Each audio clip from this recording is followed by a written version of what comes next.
अगोदर तर मी थोडक्यात एक माहिती देते की आपल्याकडे काय नेमकं अलर्ट आहे, सो दॅट सगळ्यापर्यंत ती माहिती पोहोचून जाईल. तर आपलं जे हवामान विभागाने जे अलर्ट इथे दिलेला आहे तो खूप जास्त पाऊस म्हणजे 200 ते 300 mm पुढे काही तासात येऊ शकतात असा त्यांचा हे आहे. आणि क्लाउड बर्स्टचा ढग फुटण्याचा पण त्याच्यात थोडासा त्यांनी इशारा दिलेला आहे. तर त्याप्रमाणे जर तुम्ही पाहिला तर नाशिक आणि त्र्यंबक या क्षेत्रात त्यांनी दिलाय. नाशिक म्हणजे नाशिक शहराजवळचा जे त्र्यंबककडचा भाग आहे तिथे खूप जास्त पाऊस होऊ शकते आणि त्याचा इमिजिएट इम्पॅक्ट आपल्यावर पण येईल. आपल्याकडे पण तो तसा रेड अलर्टच त्यांनी जाहीर केलेला आहे. त्याप्रमाणे अजून त्यांच्याकडनं जी इन्फॉर्मेशन मिळालेली आहे, हा 1 in 10 years एक इव्हेंट आहे. म्हणजे असा होऊ शकते की उद्या जे पाऊस पडणार ती पाऊस मागच्या 10 वर्षात एका दिवसात सगळ्यात जास्त पाऊस होईल अशा पण इशारा त्यांनी त्यांच्याकडून थोडा आलेला आहे. तर त्यामुळे सगळ्यांनी थोडी जास्त काळजी घेण्याची गरज आहे. आता जे क्रिटिकल टाइम आहे ते पण मी सांगते. आपला जे मेन टाइम पिरियड सुरू होतोय ते आज संध्याकाळी 6 वाजतापासून सुरू आहे की 6 वाजेपासून पाऊस सुरू होईल. नंतर रात्री 1 ते सकाळी 10 पर्यंत, मी परत सांगते, रात्री 1 ते सकाळी 10 पर्यंत सगळ्यात जास्त क्रिटिकल पिरियड आहे, जेव्हा सगळ्यात जास्त पाऊस येईल आणि मॅक्सिमम पाऊस या काळात येऊन जाईल.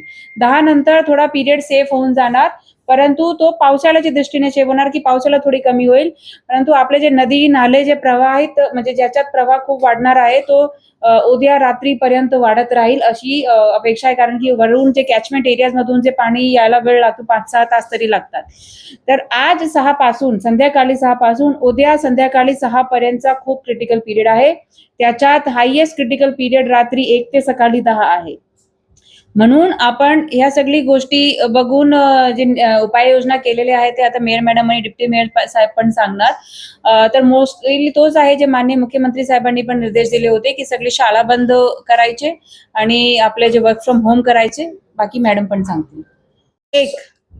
आज रात्री 1 पासून सकाळी 10 पर्यंत 6 वाजता पाऊस सुरू होईल, परंतु त्याची इंटेन्सिटी वाढून 1 वाजतापासून जे इंटेन्सिटी खूप वाढणार आहे. मध्यरात्री 1 ते सकाळी 10 पर्यंत. परंतु 6 पासून आज संध्याकाळी 6 पासून अलर्ट आहे. सगळ्यांनी आता त्यांचे घरी जावा, बाहेर पडायचे नाही. आपल्याकडे वृक्ष पडतो इकडे तिकडे, आपल्याकडे कुठे काही खड्डे पण होत आहे, जे कारण की भरपूर युटिलिटीचे काम झाले आहे, अजूनही चालू पण आहे. तर अशी सगळी गोष्टी आहेत. तर 1 दिवसासाठी ट्रॅव्हल आता थांबावे. आज पण संध्याकाळी कुठे जाऊ नये, उद्या पण कुठे जाऊ नये असा लोकांना आमचा एक आव्हान आहे. सगळी शाळा बंद करायला ऑर्डर दिलेला आहे, तशी आपण एक डायरेक्टिव्ह काढली आहे. प्रायव्हेट सह सगळी शाळा म्हणजे त्याच्यात शासकीय, प्रायव्हेट, निमशासकीय सगळी येऊन जातात. दुसरा वर्क फ्रॉम होमचे डायरेक्टिव्ह आहे की कंपनीज ऑफिसेस जे बंद ठेवून वर्क फ्रॉम होम ठेवायचे. तिसरा अजून आमचा एक हा इशारा आहे की कारण की पाऊस खूप जास्त आहे तर मार्केट्स आणि मार्केट प्लेसेस पण आयडियली सगळी असोसिएशन्सनी बंद ठेवली पाहिजे अशा प्रकारचा आम्ही एक डायरेक्टिव्ह देतोय. तसं ते आपण 100% कंपल्सरी करू शकत नाही, कारण की खूप काही एसेन्शियल कॉमोडिटीजची जे वस्तू असतात ते आपण नसेल त्यांची दुकान वगैरे बंद करू शकत नाही.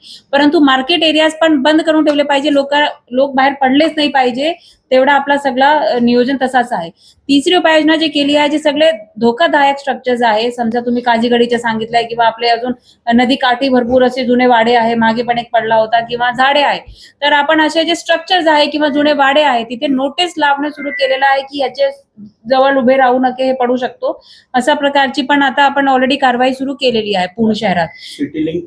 हा सांगते अजून आपण एक काय केलेलं आहे.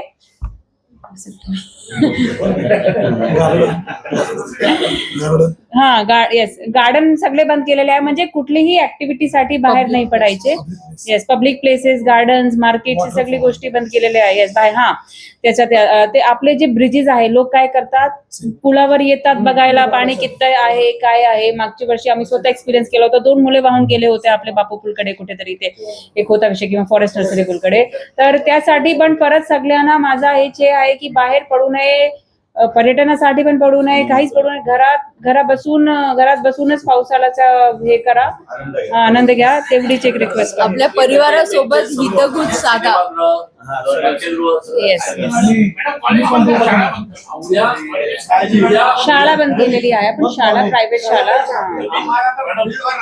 उद्या 48 तासांसाठी काही आपण एक वेगळा हॉटलाईन नंबर म्हणा किंवा एक इमर्जन्सी नंबर आपल्याकडे जारी करतो. आपला हेल्पलाईन आहे नाही, आपले सगळे जे मी सांगितलं आपण सर्व फील्डवर असणारच आणि हेल्पलाईन ऑलरेडी आहे. त्याच्यावर आम्ही 24/7 हेल्पलाईनच्या डिझास्टर सेलनी पण केलेला आमचा पण आहे, कलेक्टर ऑफिसचा पण असते, इमर्जन्सी ऑपरेशन सेंटर आपला आहे. तर त्याप्रमाणे ते सगळे ऍक्टिव्ह राहील. काहीही विषय कुठेही झाला तर आपण पूर्ण टीम, माझी फायर ब्रिगेडची टीम, रेस्क्यूची टीम, सगळी टीम जे आहे ते आम्ही रेड अलर्टवर म्हणजे ते हाय अलर्टवर ठेवलेले आहेत.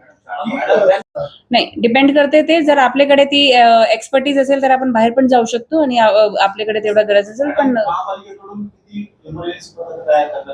आपण प्रत्येक डिव्हिजन मध्ये मॉन्सून टास्क फोर्स तर केलाच होता मागे काही 10 दिवसापासून तो चालू आहे. त्याच्या व्यतिरिक्त आता प्रत्येक वॉर्ड मध्ये जिथे जिथे जशी जशी गरज आहे ते मटेरियल आणि मशिनरी सगळी रेडी करून आपण ठेवलेली आहे.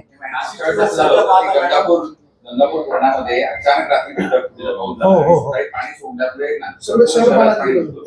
हे असं झालं तर आपण काय करू शकतो? नदीकाठच्या बाजूला कुठे गंगापूर धरणाच्या काय की उद्या पोलीस सोबत तो झालाय सगळं प्लॅनिंग. आपण आपल्याकडे काय असतो की आपण फ्लो थोडा मॉनिटर करू शकतो. तर आता इरिगेशन डिपार्टमेंटशी पण बोलणं झाला तर आजपर्यंतची स्थिती अशी आहे की गंगापूर डॅम वरून ते पाणी सोडणार नाही. त्यांनी आज गौतमी पासून गंगापूरमध्ये पाणी सोडलं आहे 500 MCFTचा, पण त्याचे पुढे अजून ते सोडणार नाही. बाकी आपण ते दर 6 तासाने तो आपण मॉनिटर करतो आणि तो पाणी यायला पण आपल्याकडे 3 तास लागतात. तर त्यामुळे आपल्याकडे तेवढा पिरियड आहे की आपण इमिजिएटली तसा ऍक्शन घेऊन तिथे बंद करू शकतो. मॅडम अडचण अशी आहे की नाशिक शहरात तुलाच लागू नाशिक शहरात जे पाणी पडतं ते गोदावरीला येतं, त्याच्यातून पण पूर येतो. गंगापूर मधलंच पाणी आलं तरच पूर येतो अशी परिस्थिती नाहीये. इथल्या परिसरात जरी पाणी पडलं तरी पूर येतो. आणि तुम्ही म्हणताय की नागरिकांना आपण उद्या कळवू, जे दशक्रिया विधीसाठी येणारे जे लोक आहे हे फक्त नाशिकचेच नाही तर पूर्ण भारतातून येतात. सांगितलं आहे की नदी काठचे जे भाग आहे तिथे आपण ऑलरेडी नाही म्हणालेले आहे की नाही जायचे. पोलीस सोबत पण ते कोऑर्डिनेशन झालं आहे. पोलिसनी पण ते स्पॉट्स आयडेंटिफाय करून ते बंद करतात. तर तो फायनल आहे की तिथे नाही जायचं.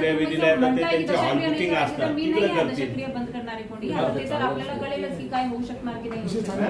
तेवढाच महानगरपालिकेची लोकसंख्या पाहता आपल्याकडे मनुष्यबळ कमी आहे, याला कसं टॅकल करणार? नाही, आपण आता काय केलेलं आहे सगळं मटेरियल मॅन पॉवर सप्लायचे कॉन्ट्रॅक्च्युअल आपण टेंडर घेतलेच होते. योजना केली का?